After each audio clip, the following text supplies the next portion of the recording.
Hello students, welcome on CC defence online classes. अब अपन आज new student का जो एक्स ग्रुप का 31/8/2020 का जो पेपर है उसका अपन सॉल्यूशन देखते हैं। ठीक है, तो जो आपके 46वें नंबर का क्वेश्चन था, 46 नंबर 46वें नंबर का क्वेश्चन था, वो क्या था कि आपको दिया हुआ है एफ बल फोर्स है इज इक्वल टू कितना है पी टी की power -1 plus Q T. T की पावर -1 का मतलब यानी टी का भाग लग रहा है प्लस क्यू टी। बोलो होगा कि नहीं होगा? तो बताइए पी का मात्रक किसके समान होगा? पी का मात्रक किसके समान होगा?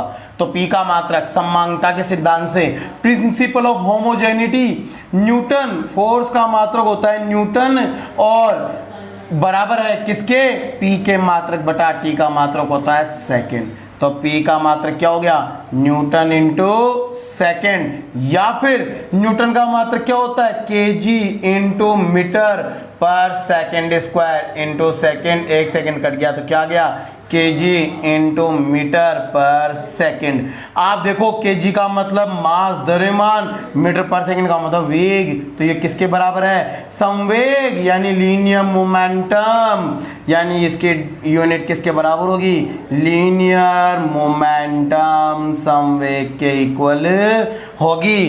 तो जो आपके ऑप्शन नंबर 4 है, डी है, वो इसका राइट होगा। अब अपन 47 नंबर वाला क्वेश्चन सॉल्व करते हैं। 47 नंबर वाले क्वेश्चन में आपको क्या दे रखा है? एक संख्या दे रखी है 0.005 मीटर स्क्वायर में सार्थक अंकों की संख्या बताओ। तो आप इस संख्या को कैसे लिख सकते हैं बच्चों? 5 × 10 की पावर -3, यानी इसमें सार्थक अंक कितने होंगे? केवल एक, यानी आपका जो ऑप्शन नंबर 1 है, एक है, वो इसका राइट होने वाला है। इसी प्रकार अपन 48 नंबर वाला क्वेश्चन देखते हैं। 48 नंबर वाले क्वेश्चन में आपको बोल रहा है कि आपके दो बल हैं, 2 फोर्सेस हैं।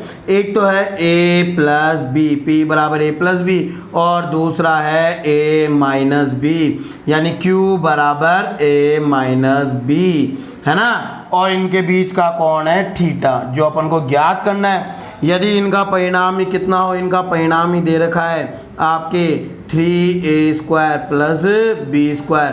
आप जानते हैं परिणामी का फॉर्मूला क्या होता है? √P² + Q² + 2PQ cos theta.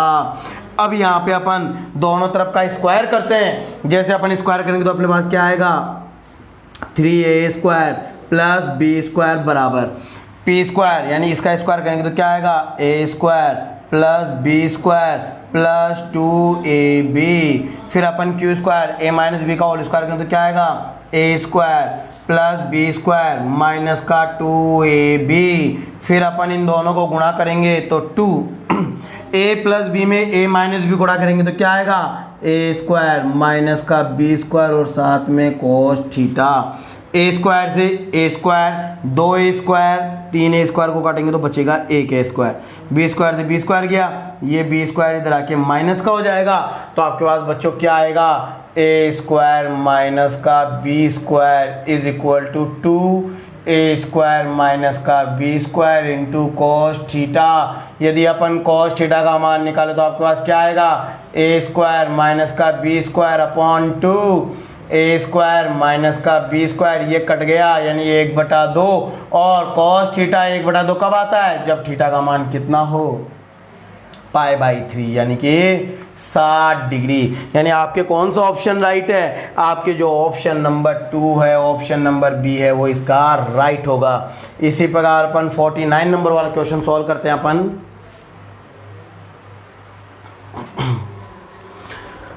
49 number वाले क्वेश्चन में आपको क्या बोल रहा है कि आपके वही A vector dot B vector 0 है। ऐसा तभी होता है जब A वेक्टर B वेक्टर के क्या हो? लंबवत, व A वेक्टर C वेक्टर का डॉट प्रोडक्ट 0 है। ऐसा भी तभी हो सकता है जब A वेक्टर C वेक्टर के लंबवत हो। इसका मतलब ये हो गया कि जो A वेक्टर है वो लंबवत है किसके? B वेक्टर व C वेक्टर के तल के। तो आप जानते हैं जब अपन B vector cross C vector प्राप्त करेंगे तो यह क्या होगा, ये इन दोनों के तल के लंबवत होता है, तो इसका मतलब ये किसके समानांतर हो गया, ये ए के समानांतर होगा। ठीक है, यानी कहने का मतलब जो ए है वो बी के भी लंबवत है, सी के भी लंबवत है, और अपन क्रॉस प्रोडक्ट सदिश गुणनफल में जानते हैं कि जब दोनों का गुणनफल करते हैं वह राशि इन दोनों के तल के लंबवत होती है जो ए के समानांतर होगी। तो आपके जो ऑप्शन नंबर इसका 4 है वो राइट होने वाला है। अब 50वें नंबर का क्वेश्चन सॉल्व करते हैं। 50वें नंबर के क्वेश्चन में अपन को क्या दे रखा है, एक तो दे रखा है ओमेगा।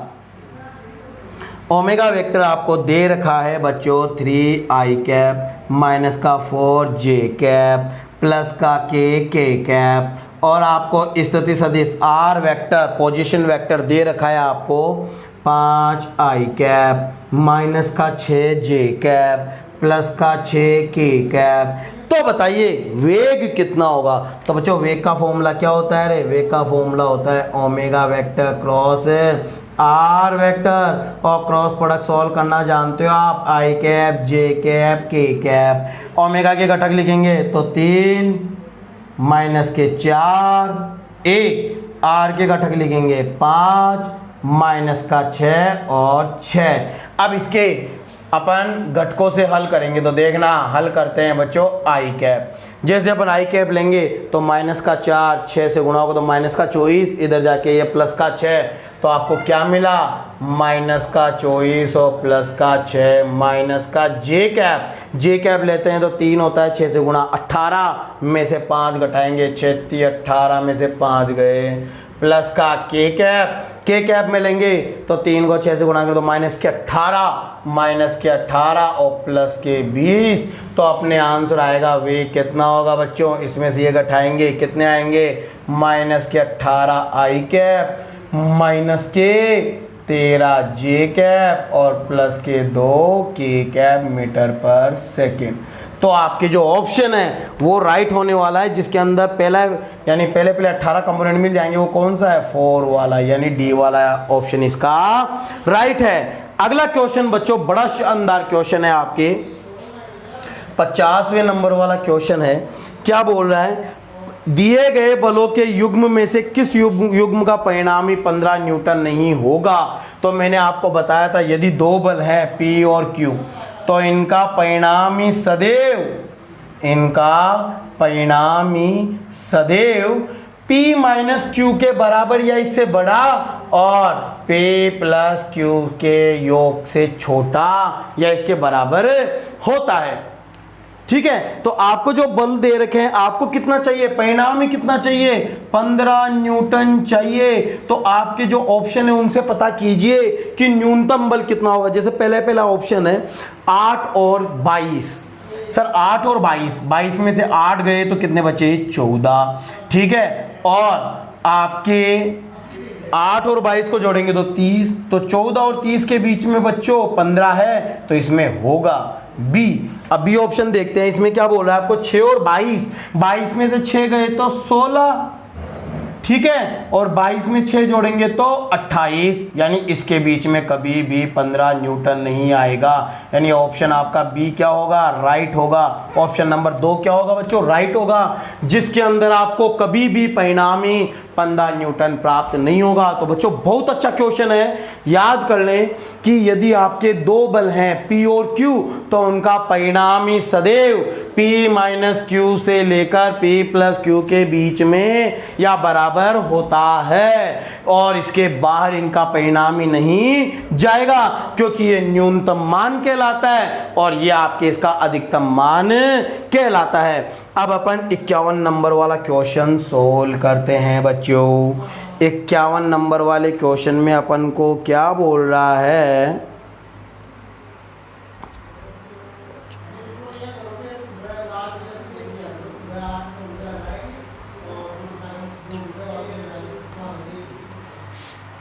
ये 48, ये 49, ये 50, ये 51 था ना, ये 51 था बच्चों है ना, ये 51 था तो ये हो गया आपके 52। अब 52वें क्वेश्चन को सोल्व करते हैं अपन। 52वें क्वेश्चन में आपको दे रखा है कण का वेग कितना है 23 माइनस 30 टी स्क्वायर। ये आपको वेग दे रखा है।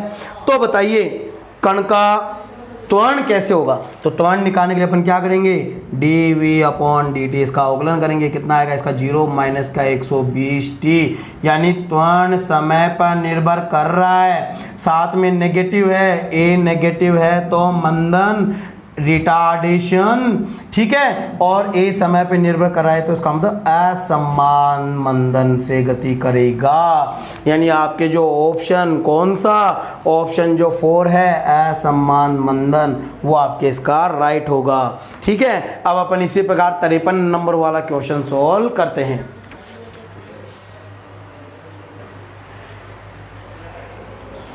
जो आपके 53वां नंबर वाला क्वेश्चन उसमें क्या बोल रहा है, एक रॉकेट की गति वीटी ग्राफ से प्रदर्शित है। तो आपको वीटी ग्राफ दे रखा है, ये वी और ये टी ग्राफ, ठीक है, ये ग्राफ आपको दे रखा है ऐसा है, ये लो, और यहाँ पे आपको दे रखा है ये तो है t = 5, ये है 10 और इधर यह आ रहा है 15। तो बताओ किस समय पर रॉकेट के द्वारा प्राप्त ऊंचाई अधिकतम होगी? सर ऊंचाई एक विस्थापन है, और आपको पता है वेग समय वक्र का जो क्षेत्रफल होता है वो विस्थापन देता है। तो यदि अपन ये वाला क्षेत्रफल जोड़ेंगे तो ये वाला क्षेत्रफल माइनस का है तो घटाएगा, परंतु आपको कौन सा क्षेत्रफल लेना है, केवल धनात्मक क्षेत्रफल लेना है जिससे अधिकतम ऊंचाई प्राप्त हो। तो धनात्मक क्षेत्रफल कहाँ किस समय तक है, t = 10 तक। तो t = 10 सेकेंड पर आपको ऊंचाई मिलेगी, वो क्या होगी, अधिकतम होगी। यानी आपके जो ऑप्शन नंबर 2 है वो राइट होने वाला है।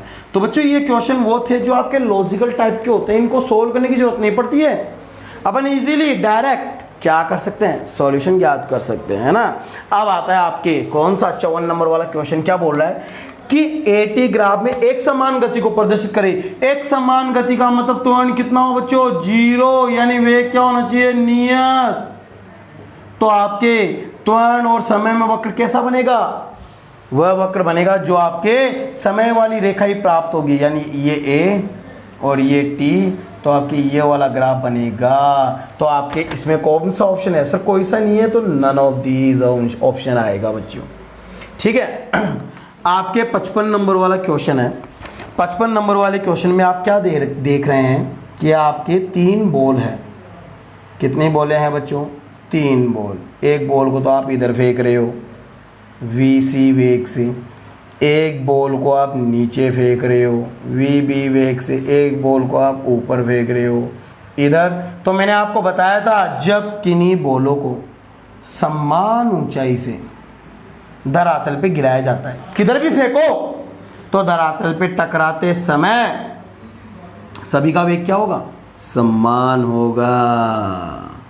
ठीक है, तो सर ये प्रारंभिक वेग था, ये UA है ना, UA UB UC, तो यहां पर इनको गिराया जा रहा है, तो प्रारंभिक वेग सभी का कितना है, 0।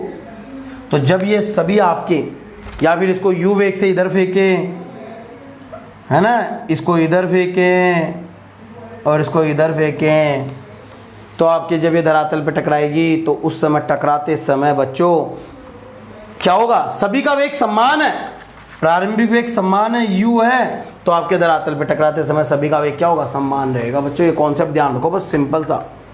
आपके 55 नंबर वाला क्वेश्चन है, उसमें क्या बोल रहा है, आपको दे रखा है x = 7t + 40² and y = 5t।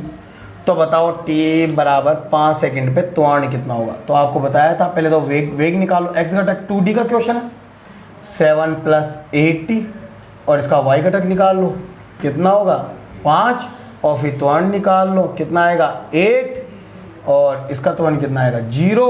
तो आपके त्वरण कितना हो गया 8i। ठीक है, तो त्वरण कितना होगा, समय पे निर्भर ही नहीं कर रहा है, इसका मतलब 8 मीटर/सेकंड स्क्वायर।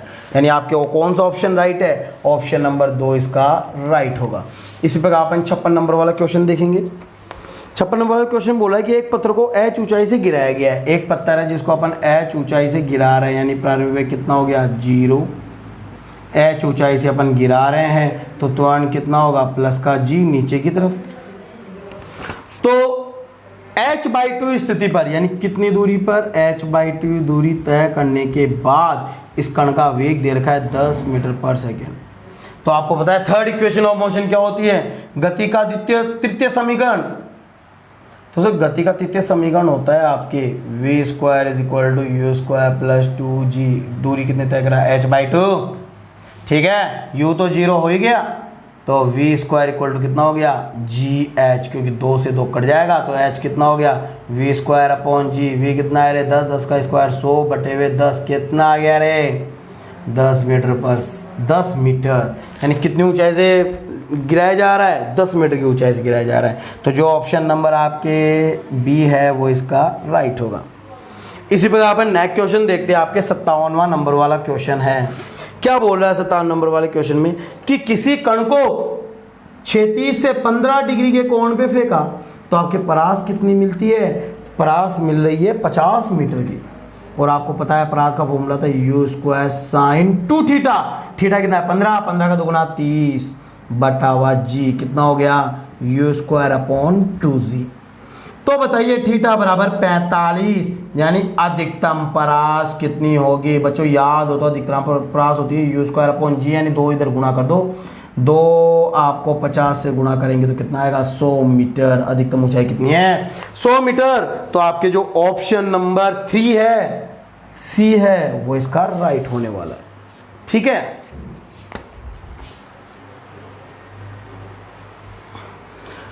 अब इसी प्रकार अपन क्या करते हैं, आपके नेक्स्ट क्वेश्चन देखते हैं जो आपके 58 नंबर वाला क्वेश्चन है। ठीक है,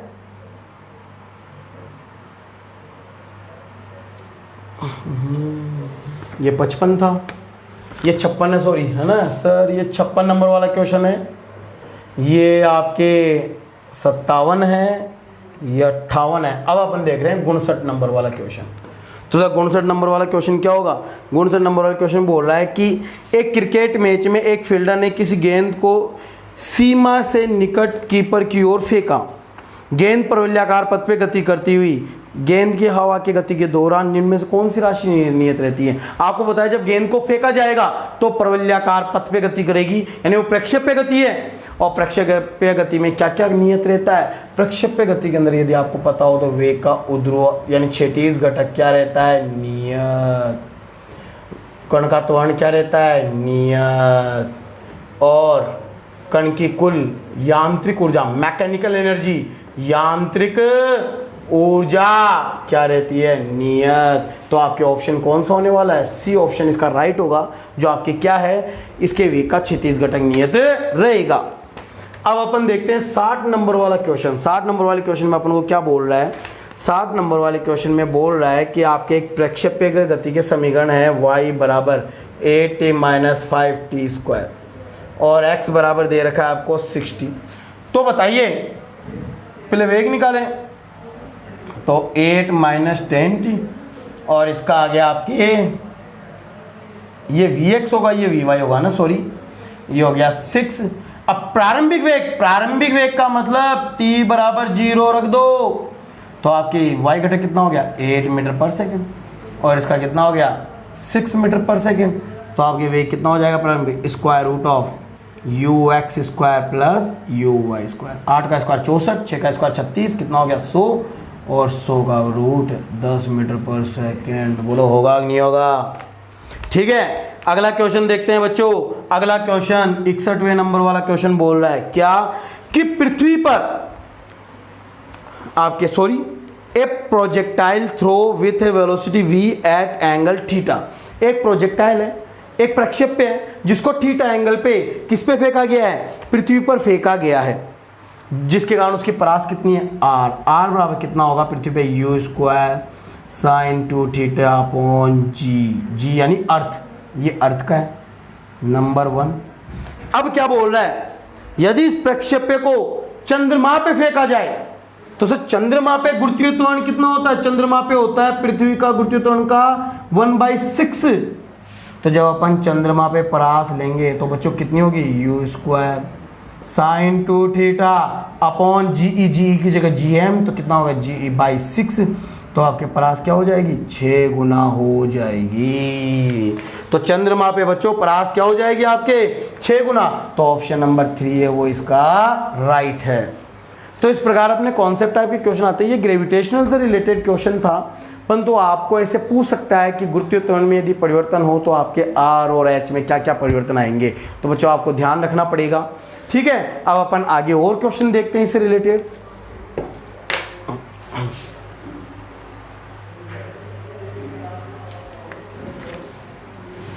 अब अपन देखते हैं 62वें नंबर वाला क्वेश्चन क्या बोल रहा है कि एक प्रक्षेपक को प्रारंभिक वेग दे रखा है 6i cap plus 10j cap. ठीक है, तो आपको पता लग गया होगा प्रारंभिक वेग का x घटक कितना है 6 मीटर पर सेकंड और y घटक कितना है 10 मीटर पर सेकंड। ठीक है, तो बताइए क्षैतिज परास कितनी होगी। सर क्षैतिज परास का मतलब होता है x घटक वाले वेग को उड्डयन काल से गुणा कर दो। ठीक है, और x वाले घटक को जब उड्डयन काल निकाला जाता है तो वो होता है 2uy अपॉन g।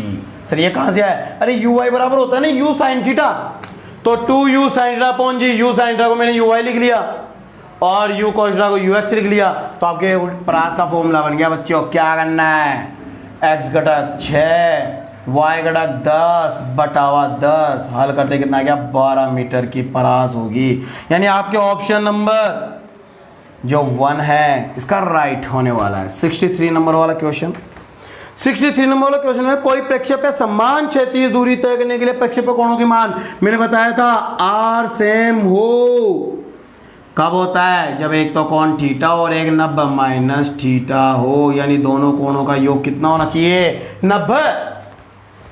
तो आपके ऑप्शन नंबर जो 4 है वो आपके राइट होगा, क्योंकि दोनों कोणों का योग 90 डिग्री हो रहा है। अब अपन 64वें नंबर वाला क्वेश्चन देखते हैं। 64वें नंबर वाले क्वेश्चन में बोल रहा है आपको कि एक प्रक्षेप है जिसको थीटा बराबर 23 डिग्री, थीटा बराबर 45 डिग्री और थीटा बराबर 60 डिग्री पे फेंका गया है। तो इनकी परासों में संबंध दो। आप जानते हैं जिनका योग 90 होता है उनकी परासें बराबर होती है, यानी R1 बराबर R3 और 45 डिग्री पे परास अधिकतम होती है। तो ये कंडीशन होगी आपके। तो अब इनमें से कौन सा ऑप्शन सही बैठ रहा है वो देखो।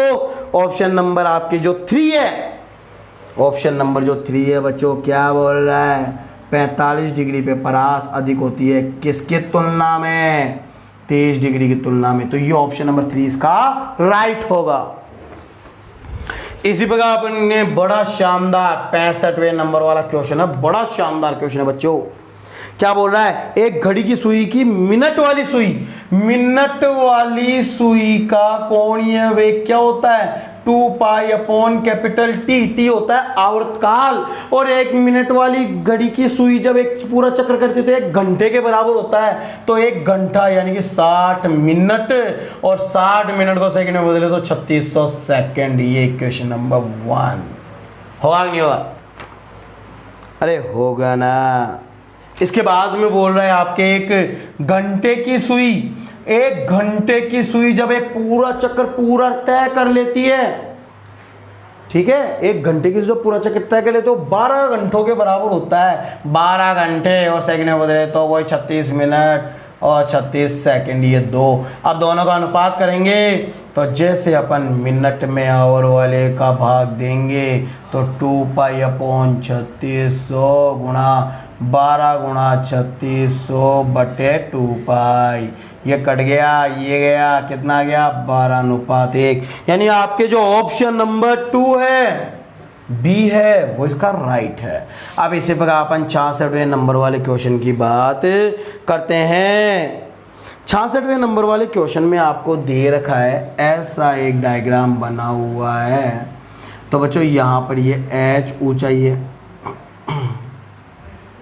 ठीक है, यहाँ पर ये बी पॉइंट है, ये आपके इसका डी व्यास है, कैपिटल डी व्यास है। तो ऐसे त्रिज्या ली जाती है, त्रिज्या आर मान लो, डी व्यास है। तो आप सभी को मैंने बताया था कि यह आपके पूरा कर जाए वृत्ताकार पथ तो न्यूनतम बिंदु पे वेग कितना होना चाहिए, एच ऊंचाई से जब अपन किसी वस्तु को गिराएंगे तो उसका नीचे वेग कितना होता है बच्चों, बताया था गति के तृतीय समीकरण से निकाल सकते हो, स्क्वायर रूट 2gh। और इस पॉइंट पे वेग हमेशा क्या होना चाहिए, ग्रेटर देन किसके बराबर, 5g कैपिटल R, R त्रिज्या है, तो यदि अपन दोनों तरफ वर्क करते तो क्या हो जाएगा, 2gh बर greater than equal to 5j, R को लिख सकते हैं d/2, g से g गया, h कितना होगा 5d/4। तो आपके अधिक यानी ऊंचाई क्या होनी चाहिए, 5d/4 के इक्वल या इससे बड़ी होनी चाहिए, यानी ऑप्शन नंबर 3 इसका क्या होने वाला है, राइट। इसी पर आपके क्वेश्चन नंबर 67 हुआ है। क्या बोल रहा है कि एक कार R1 तथा दूसरी कार R2 त्रिज्या के वृत्ताकार पथ पे समान चाल से गति कर रही है, वेग समान है। यदि दोनों एक चक्कर पूर्ण करने में समान समय ले, यदि दोनों को चक्कर पूर्ण करने में लगा समय समान है, यानी T1 बराबर T2 बराबर T है, तो उनकी कोणीय चालों का अनुपात ω1/ω2 आप जानते हैं क्या होता है, 2π/T1 और T2/2π, 2π से 2π समय समान है, यानी 1:1 होगा, 1 होगा, यानी आपके अनुपात किसके बराबर होगा, 1 के बराबर, यानी ऑप्शन नंबर 3 इसका राइट है। बोलो होगा कि नहीं होगा, ठीक है। अब इसी प्रकार अपन नेक्स्ट क्वेश्चन सॉल्व करते हैं। कौन सा क्वेश्चन है आपके, 68वें नंबर वाला क्वेश्चन। 68वें नंबर वाला क्वेश्चन बोला है, एक चिकनी ढलवा क्षैतिज सड़क का ढाल का मतलब P बराबर tan थीटा दे रखा है, P बराबर tan थीटा, तो आपके बिना फिसले वह कितने वेग से, अधिकतम वेग से गुजर जाएगा, तो V बराबर होता है square root of tan theta into RG। tan theta किसके बराबर है, P, तो P RG का रूट, तो आपके ऑप्शन नंबर जो बच्चों 2 होगा, B होगा, वो इसको राइट होगा। इसी प्रकार अपन 59वें नंबर का क्वेश्चन सॉल्व करते हैं। क्या किसी पिंड की एक समान वृत्तीय गति को बनाए रखने के लिए आवश्यक बल कहलाता है, यानी वह एक समान वृत्तीय गति वृत्ताकार पथ पे गति करेगा, तो आपको पता है कि केंद्र की तरफ क्या लगना चाहिए, एक अभिकेंद्रीय बल लगना चाहिए। तो कौन आवश्यक है, अभिकेंद्रीय बल आवश्यक है, ऑप्शन नंबर 1 इसका क्या होगा, राइट होगा। अब लास्ट क्वेश्चन बच्चों 70वें नंबर का क्वेश्चन है क्या, कि एक कार जब किसी उत्तलाकार पुल से गुजरे तो उस पर लगने वाला बल, यानी उत्तलाकार यानी ऐसे, आपकी एक कार है, ये इस पे गुजरी है v वेग से, तो आप जानते हैं नीचे की तरफ एक तो T तनाव बल और एक mg लगेगा, और बाहर की तरफ क्या लगता है, अब केंद्रीय बल लगता है। तो आपके T तनाव बल यानी कि रिएक्शन बार बल कितना होगा, mv²/r माइनस का mg, यानी ये ऑप्शन ही नहीं है, तो आपके डी ऑप्शन नन इसके अंदर राइट होगा। यानी कि आपके क्या बोल रहा है, तो उस पर लगने वाला बल कितना होगा, बल होगा आपके mv²/r माइनस का mg, जो ऑप्शन में नहीं है, तो आपके डी ऑप्शन इसका राइट होगा, 4 ऑप्शन राइट होगा।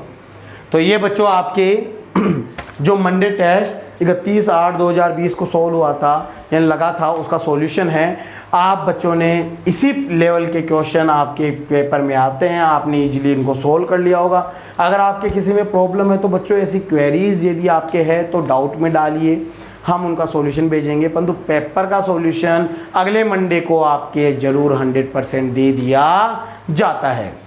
Thank you.